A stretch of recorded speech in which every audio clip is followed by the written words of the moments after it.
अस्सलाम वालेकुम नाज़रीन। प्रोग्राम आज पाकिस्तान के साथ अब्दुल कयूम साहब स्वीडन से हमारा साथ देंगे।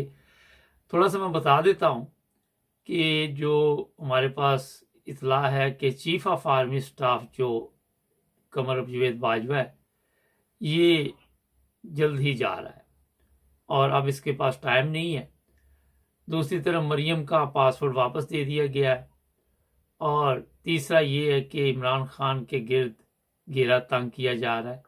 इसी पे बात करेंगे अब्दुल कयूम साहब से। अस्सलाम वालेकुम सर। जी वालेकुम अस्सलाम वबारक साहब। अच्छा जनाब, ये चीफ ऑफ आर्मी स्टाफ तो जा रहा है, पक्की खबर आ गई हमारे पास, इसलिए कि अमेरिका से उसको बता दिया गया है कि अब आप अपने घर चले जाए और किसी और को मौका दे। जो नाम सामने आ रहे हैं अभी तक वाजे नहीं है और इसी टाइम में ये चाहते हैं कि इमरान खान को काबू कर लिया जाए। आप क्या समझते हैं, ये कामयाब हो जाएंगे? बिल्कुल नहीं। मुबारक साहब, ये लोगों की गलत फहमी है कि एक ऐसा लीडर, जिसे पॉलिटिकल लीडर जो आज दुनिया की नजरों में या पाकिस्तान की नजरों में उभरा हुआ है, उसको ये पाकिस्तान के दुश्मन, तमाम पाकिस्तान के दुश्मन, पीपल पार्टी वाले, मुस्लिम लीग नून वाले, या मुल्ला फजलू की पार्टी है, या बाकी दो चार चोर चक्के जो इनके साथ कातल डाकू सारे मिले हुए हैं, कभी भी नहीं कर पाएंगे। अवाम सबसे बड़ी ताकत होती है। अगर आपके मुबारक साहब, अगर आपके अवाम अभी आ जाए सड़कों के ऊपर, तो आप यकीन करें इनको भागने की जगह नहीं मिलेगी। लेकिन ये हुआ ऐसा नहीं अभी तक पाकिस्तान में, दुनिया में हुआ है। बहुत सारे मुल्कों ने पकड़ के उनको उठा के बाहर फेंका है। अफगानिस्तान में जब इनकलाब आया था तालिबान का, तो उन्होंने फांसी दी थी, वो जो सदर था, ये वो सारे लटकाए थे चौकों में। तो ये जो चोर हैं, ये चोरों को किसने सपोर्ट किया कि पाकिस्तान को लूट के, टोटली लूट के फिर मंजर के ऊपर आ गए। ये वो लोग जो, अगर इमरान खान, जैसे मैंने पिछले एक दो प्रोग्राम में कहा था कि अगर ये 3.5 साल में अगर ये एग्रेसिवली काम करता मुल्क के लिए, तो ये सारे चोर चक्के जेलों में होते, इनकी जायदादें जब्त हो गई होती, इनके पासपोर्ट हमेशा के लिए कैंसिल हो गए होते और इनके ऊपर एक पाबंदी लगा दी जाती कि क़यामत तक ये खानदान पाकिस्तान में ना तो सियासत में हिस्सा ले सकते हैं, ना ही किसी गवर्नमेंट के इदारे में इनको कोई नौकरी मिलेगी। ये सब कुछ पाकिस्तान के मफाद में था, लेकिन उसने डिले की। वही सियासतदान जो शुरू से एक दूसरे को, अच्छा इसको छोड़ दो, फिर कल ये मुझे छोड़ देगा, इसको थोड़ा ढीला रखो, फिर कल ये मुझे ढीला रखेगा। ये पाकिस्तान के अंदर होता रहा 75 साल में। अच्छा। आपके सामने मिसालें कि अगर कोई मार्शल भी लगे तो वो सियासतदानों ही की झोली में गिरे जाके, जनरल जो थे। अच्छा और सर, ये सियासतदानों ने क्या किया कि उनको उठा के बाहर फेंका और खुद कुर्सी पे बैठे हुए हैं। ये नवाज शरीफ, उसकी फैमिली, जरदारी, उसकी पूरी फैमिली, ये मुल्ला जो है जिसने सारा खानदान, वो 10-10 टन की लाशें पार्लियामेंट के अंदर घसेड़ दी हैं। तो ये पाकिस्तान के दुश्मनों को आपके अदारों ने नहीं पकड़ा। आपके जजेस 100% दयानतदार नहीं है, क्योंकि दयानतदार होते, कल मैं एक प्रोग्राम देख रहा था कि न्यूयॉर्क में, और वहां पे यकीन करें कि उस बंदे ने ऐसी बात की थी जो हमने बहुत दफा दोहराई है। उसने कहा जब पाकिस्तान के जजेस दयानतदार हो जाएंगे, पाकिस्तान के वफादार हो जाएंगे, अवाम के वफादार हो जाएंगे, और जो रोटी वो खा रहे हैं उसको हलाल करेंगे जो पाकिस्तान गरीब मुल्क उनको दे रहा है, तो ये तमाम चोर चक्के पाकिस्तान के अंदर जो बिच्छू फिर रहे हैं या सांप या जा फिर रहे हैं, इनको पाकिस्तान से निकलने के लिए भी जगह नहीं मिलेगी। अच्छा सर, एक चीज का जरा मुझे बताइए। ईरान में पुलिस तशद्दुद से एक लड़की कत्ल हो गई ना, उन्होंने पूरे ईरान में बाहर लोग निकले। आज कल यहाँ पूरी दुनिया में भी ईरानी बाहर निकले। हमारे वहाँ पे आए दिन इस तरह के वाकयात होते हैं, आए दिन जज जो है वो गलत फैसले करते हैं। क्या वजह, हम बाहर क्यों नहीं निकलते? ईरानी कौम ने तो साबित कर दिया कि उनके नज़दीक एक इंसान की जान की कीमत भी बहुत कीमती है, मगर हमारी कौम मुर्दार है या क्या है? हाँ, जब कौमें जिंदा होती हैं, आपने देखे ईरान में शहनशाह के खिलाफ किस तरह ईरानी कौम बाहर निकली थी, कत्ल वारत हुई, सब कुछ हुआ, लेकिन उन्होंने उठा के उसको बाहर फेंक दिया। ये होता है कौमों के अंदर गैरत। गैरत जब आ जाती है कौम को कि ये लोग जो हैं ये हमारे दुश्मन हैं, हमारे ऊपर हावी हैं इतने सालों से और लूट खसूट कर रहे हैं, मार कुटाई कर रहे हैं, पैसे के बंदे नहीं है। मैं अभी इसी बात के अंदर बात एक भूल ना जाऊं, मैं उसी प्रोग्राम में जो मैंने आपसे जिक्र किया थोड़ी देर पहले, उसमें उस बंदे ने ये बोला कि ये जो नवाज शरीफ इसका बाप ये एक थड़े के ऊपर बैठता था और थड़े के ऊपर लोहा कूटता था हाथों से, फिर इसने किसी कंपनी से ठेका लिया। ये गटर जो होते हैं सड़कों के ऊपर लगे होते हैं जहां पानी के लिए बनाए जाते हैं, ये कहते हैं उसके गटर के कवर ये ठेका इसने ले लिया और ये इसके बेटे दोनों इनको या इसके रिश्तेदारों को और लोगों को उसने 8 आने देता था और कहता था जो गटर लाहौर की सड़कों पे सब उठा के ले आओ इधर मेरे पास, और रात को ले आते थे, उनको 8 आने देता था। फिर ठेका जो लिया हुआ था कि गटर में बनाऊंगा, फिर उस कंपनी कहता था, वो आते थे इसके पास, हमारे रात को 100 गटर चोरी हो गए, तो वो उन्हीं गटरों को पालिश शालिश मार के चमका चमकू के उनको किस रेट पे बेचता था उस जमाने में। ये उसकी औलाद है, ये जो 2 भाई हैं जो आज उसकी मरियम बेटी जो खरबों में खा गई है बाप के साथ मिलके, चाचे भतीजों के साथ खा के मिलके और बकवास भी करती है, उसको पासपोर्ट तो नहीं मिलेगा। क्यों नहीं मिलेगा जी? मुबारक साहब, जब आपके जज, जो मैंने कहानी सुनाई है, अगर जज आपके गैरतमंद हो जाएं, आपके जज पाकिस्तान के वफादार हो जाएं, आपके जज देनदार हो जाए जैसे दुनिया में है, आपके जज वो सोचेंगे ये रोटी जो खा रहे हैं 20-20 गाड़ियां कोठियां तनहाएं नौकर चाकर, पाकिस्तान गरीब मुल्क जो लोगों से उधार ले रहा है वो दे रहे हैं, जब इनको शर्म हया आ जाएगी तो फिर मरियम जैसे करप्ट उसके बाप, उसके चाचे मामे इनको नहीं छोड़ेंगे, जज नहीं छोड़ेंगे कभी भी। और इनका पासपोर्ट क्या चीज, इनको तो उठा के जेलों में सारी जिंदगी के लिए, कई को तो फांसी होनी चाहिए थी और कईयों को तो धक्के मार के हमेशा के लिए पाकिस्तान से निकाल देना चाहिए। तो ये मुबारक साहब नहीं होने वाला। ईरान गैरतमंद कौम है, उनके लोगों ने एक औरत के लिए क्या किया, पहले भी किया था, कत्ल गारत भी हुई, लेकिन एक औरत के लिए उठे। पाकिस्तान में आपका वो, आप बताएं मुबारक साहब, वो मोटरवे का वाकया किधर गया? वो उस जवान लड़की को रात को जो उसके साथ हुआ, उसके साथ जो जुल्म हुआ, उसकी अच्छा, तो ये मैं थोड़ा सा आपको बता देता हूँ, उसके जी ये मैं बता देता हूँ, आपने कई दफा ये जिक्र किया, होता ये है, ये जराइम पेशा अफराद के पीछे यही लोग हैं, Nawaz Sharif and company, Zardari company, वो लोगों को फिर ब्लैकमेल करते हैं, अपने केस वापस ले लो, जबान ना खोलना, आपको मार देंगे, ये कर देंगे, वो कर देंगे। चले, ये तो बात होती रही। ये बताइए मुझे कि चीफ ऑफ आर्मी स्टाफ की तब्दीली के साथ ही मेरी इतला है कि हर चीज़ उलट पुलट जाएगी। जो भी नया चीफ आर्मी स्टाफ आएगा उसने इसकी ये हालत देख ली है कि सोशल मीडिया पे जितनी इसकी बेइज्जती हो रही है या पाकिस्तान की फौज की बेइज्जती हो रही है, इससे हर बंदे ने सबक सीखा है, फौज के हर जवान ने सबक सीखा है। आप क्या समझते हैं कि ये 1.5-2 माह में मरियम बाहर आके तो ये इनको भी पता चल गया कहीं से, इसलिए तो नहीं भाग रहे ये सब? ये मेरे ख्याल में भागने वाले हैं। मैं मुबारक से मैं आपको बताऊं, ये जो चोर होते हैं ना, चोरों को पहले वो दूर से नजर आ रहा होता है कि हमारे साथ क्या होने वाला है। नया चीफ ऑफ आर्मी स्टाफ, मैं तो ऐसे सुजेस्ट भी करूंगा, रिकमेंड भी करूंगा कि जो सीनियर जनरल उसको बना दिया जाए, क्योंकि उसके पीछे जो जूनियर जनरल होते हैं, जब किसी जूनियर जनरल को आप चीफ ऑफ आर्मी स्टाफ बनाते हैं तो सीनियर जो होते हैं उनको रिजाइन करना पड़ता है। अगर आप एक सीनियर को बना देंगे तो पीछे जो लेफ्टिनेंट जनरल बैठे हैं 2-4, वो फिर इसके नीचे नौकरी करते रहेंगे, जो उनको पता लगेगा कि ये हमारा सीनियर पहले ही सीनियर है तो ये चीफ ऑफ आर्मी स्टाफ बन गया। वो 2 साल 3 साल जो नौकरी होती है इज्जत के साथ पाकिस्तान की खिदमत करेंगे। वो chief of army staff senior most आदमी को बना दिया जाए। जो आपने बात की 100% सही है। जो पाकिस्तान इस चीफ ऑफ आर्मी स्टाफ ने किया, आज तक हिस्ट्री में पाकिस्तान की इस तरह किसी चीफ ऑफ आर्मी स्टाफ ने नहीं किया। चीफ ऑफ आर्मी स्टाफ का मतलब ये नहीं है कि 1 मिलियन फौज का वो मालिक बन गया है, नो। वो 3 साल पाकिस्तान का नौकरी मिलती है एक आदमी को कि 3 साल अभी तू पाकिस्तान आर्मी को लीड करोगे, पाकिस्तान आर्मी के तुम्हें में चीफ बनाया गया। वो नौकर होता है पाकिस्तान का और उसको नौकरी दी जाती है जैसे नेवी एयरफोर्स के। कभी आपने आवाज भी नहीं सुनी होगी किधर चले गए, कौन आया कौन चला गया। नहायत देनदारी के साथ वो नौकरी करते हैं लोग और प्रोफेशनल लोग होते हैं। लाइफ ने पाकिस्तान में सियासी लोगों के साथ मिलकर गंदगी डाली और पूरी कौम मायूस हुई, पूरी आर्मी भी मायूस है, सिर्फ वो बोल नहीं सकते। तो इसका हशर नशर जो होने वाला है वो सिर्फ नया चीफ ऑफ आर्मी स्टाफ ही कर सकता है। आपका प्रेसिडेंट जो है वो चूंकि कमजोर प्रेसिडेंट है, उसकी पावर्स नहीं है, वो वो डर के वहां ऊपर बैठा हुआ है।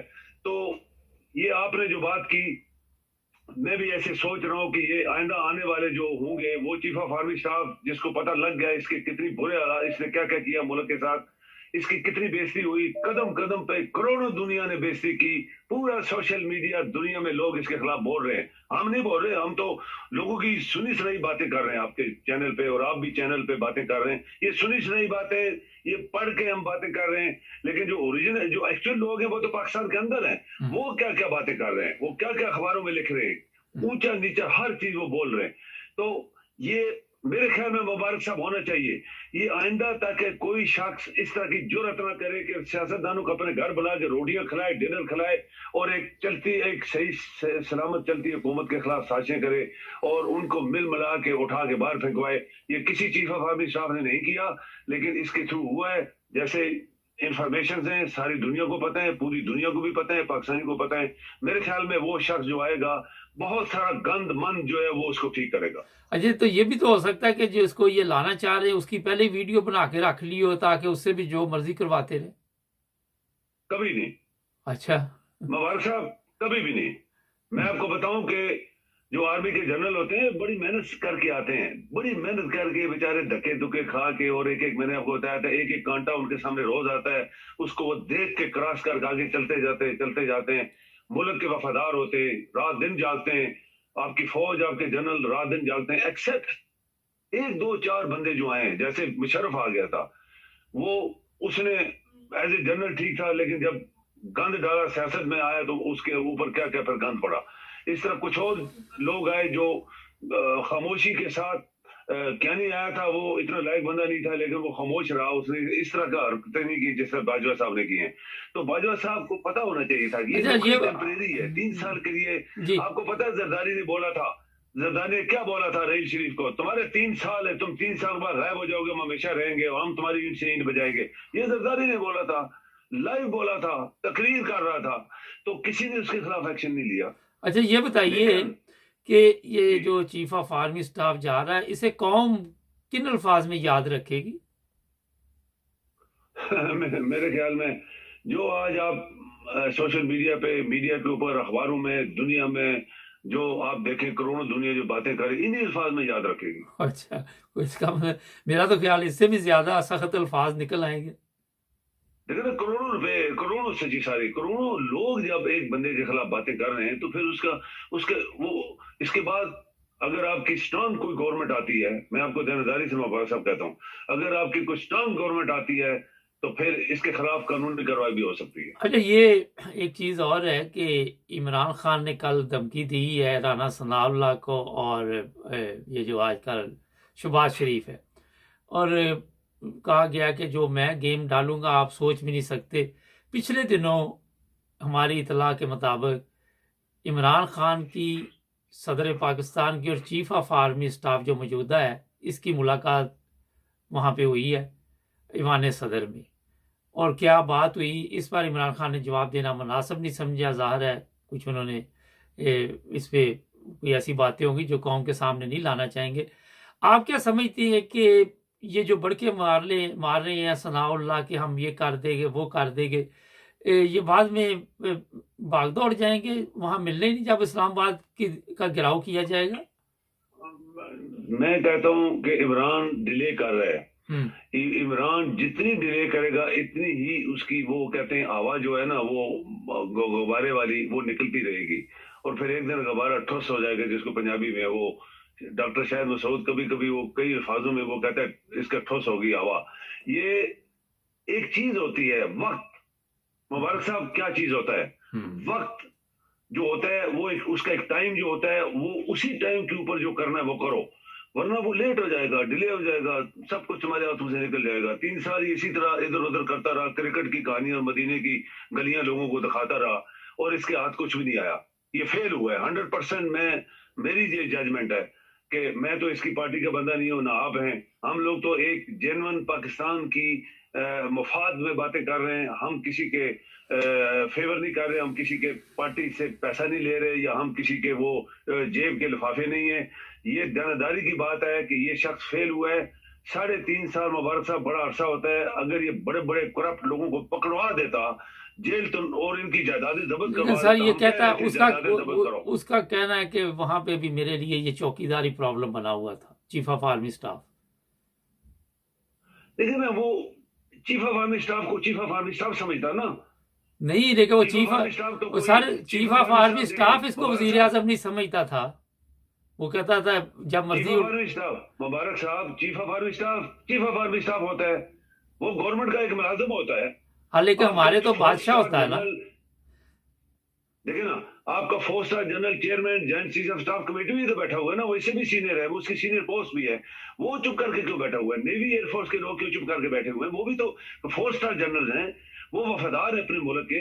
सिर्फ चीफ ऑफ आर्मी स्टाफ क्या 1 मिलियन फौज का मालिक बन गया है? नहीं, तो No, आप क्या समझते हैं कि sir chief of army staff ही इसमें पूरी गेम में खेल खेल रहा है? हो सकता है पूरी टीम हो इसके साथ। नहीं, मैं जानदारी से कह सकता हूं कि पाकिस्तान के जनरल कभी भी इसका साथ नहीं दे रहे होंगे, लेकिन ये खुद अपनी पावर इस्तेमाल करके, मैं चूंकि चीफ ऑफ आर्मी स्टाफ हूं, सब दुनिया मेरे नीचे है, तो अब वो पावर इस्तेमाल कर रहा है बस। अच्छा, ये बताइए कि अगर जिस तरह मैंने कहा कि इस्लामाबाद का गिराव होता है, तो इस दफा तो लोग बड़े तपे हुए हैं। और कल एक औरत कह रही थी कि हर घर में असला है, अगर पुलिस अगर हम पे हमला करेगी तो हम इस दफा इस्लामाबाद में पूरी तैयारी के साथ जाएंगे। मगर ये खून खराबा मेरे ख्याल में तो ठीक नहीं है। आप क्या समझते हैं कि बगैर खून खराबे के पाकिस्तान का मसला हल होने वाला है? नहीं, मेरे ख्याल में खून खराबा नहीं होना चाहिए मुबारक साहब, क्योंकि अपने ही लोग हैं ना।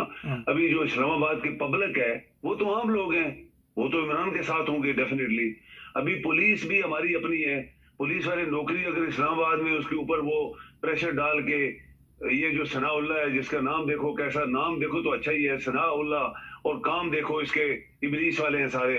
तो बात यह है कि एक इस्लामाबाद की पुलिस तो पाकिस्तान की पुलिस के साथ टक्कर नहीं लगा सकती, और हम नहीं चाहते कि पाकिस्तान में खून खराबा हो, क्योंकि मुल्क हमारा है, लोग हमारे अपने ही हैं, पुलिस में इधर भी उधर भी, फौज भी, सब हमारे अपने लोग हैं। तो यही है कि इसके ऊपर इतना प्रेशर डाल दिया जाए, ये खुद सरेंडर करें, इस्लामाबाद में सरेंडर कर जाए, और फिर जो जिन लोगों ने पाकिस्तान के खिलाफ इतनी बड़ी साजिश की और इस यहाँ तक हालात पहुंचाए, उनको सख्त तरीन सजाएं दी जाए। अच्छा, लेकिन वही अदालतें होंगी ना। प्रॉब्लम तो वो है कि हमारे जो जज है, अदालतें हैं, वही तो साहब है सबसे बड़ा पाकिस्तान का। फिर इन लोगों को उन्हीं अदालतों में लेके जाया जाएगा। मैं आज एक प्रोग्राम 1-2 दिन में करूंगा, इन जजों की तमाम हिस्ट्री मेरे पास आ रही है आहिस्ता आहिस्ता, जैसे ही मिल रही है कि इनके रिश्ते क्या आपस में, इनके तल्लक क्या है, और ये किस तरह फैसले होते हैं, किस तरह टेलीफोन पे होते हैं, कौन सी पार्टियों में ये जाते हैं। इस पे काम कर रहे हैं, थोड़ा टाइम लगेगा, मगर जो असल चेहरा इनका वो सामने लेके आएंगे। अच्छा, ये बताइए, जी इन्हीं अदालतों में जाके कहाँ से इंसाफ मिलेगा? वो तो शुरू से हम कह रहे हैं मुबारक साहब, नहीं तो इनको अवाम की अदालत में पेश किया जाएगा, जिस तरह कजाफी को सारी जिंदगी की मेहनत दरिया में बह गई। वो दरिया में बहने वाली कौन सी चीज है? जजेस। जब आपके FIA, मैंने आपसे कहा था कि हमारा एक ऐसा अदारा जिन्होंने, अच्छा, ये टाइम खत्म हो रहा है प्रोग्राम का, अगली दफा करेंगे। इस पे आपने बात की थी, और इमरान खान के केस भी FIA के हवाले किया गया है, आपके इल्म में होगा। और ये साइफर का जो ड्रामा चल रहा है आजकल पाकिस्तान में, मेरी समझ से तो बाहर है, क्योंकि आज का मरियम के पास बहुत ज़्यादा पावर आ गई है, और शहबाज शरीफ ऐसे ही है जैसे बस उसको को बैठ जाओ, खड़े हो जाओ, ऐसे चल रहा है इस वक्त ना। बहुत शुक्रिया सर आपका। अंदर से खोखले, मैं मुबारक साहब एक बात सुन ले, ये खोखले हैं, अंदर से खाली हैं। ये जैसे खाली बर्तन ज्यादा आवाज देता है, उसकी ज्यादा आवाज आती है, खालियों की आवाज ज्यादा आ रही है। ये अंदर से करप्ट लोग हैं, मुल्क को लूटा हुआ है इन्होंने। अफसोस हमें सिर्फ इतना है, हम अपने मुल्क की बात करते हैं, हमारे अदारे जैसे FIA को बताया बहुत जानदार ऑफिसरों ने काम किया, इसी तरह आपके और अदारे, आपकी आर्मी बहुत जानदारी से अपने मुल्क की डिफेंस कर रही है बॉर्डरों के ऊपर। अगर कोई 1-2 आदमी 1 मिलियन फौज में से गलत काम करते हैं, तो पहली बात है आर्मी का अपना एक अदारा ऐसा है जहां से उनको लोग पकड़ते हैं, क्योंकि सीनियर मोस्ट आदमी को कोई पकड़ नहीं सकता अभी, क्योंकि वो सबसे सीनियर है तो नीचे सब उसके अंडर है। लेकिन अगर कोई अंडरग्राउंड, अगर कोई नीचे वाला लेवल का बंदा इस तरह काम करता है, तो आज का उसको पता नहीं उसका क्या असर होगा। कईयों का बेड़ा गर्क हो गया, कईयों को जेलों में डाला हुआ है। बहुत शुक्रिया आपका sir. Thank you ji, thank you very much. नाज़रीन, पाकिस्तान के लिए कुर्बानी देनी पड़ेगी, ख़वातीन को, मर्दों को, बूढ़ों को, बच्चों को, वरना ये जाने वाले नहीं हैं। सब्सक्राइब करें।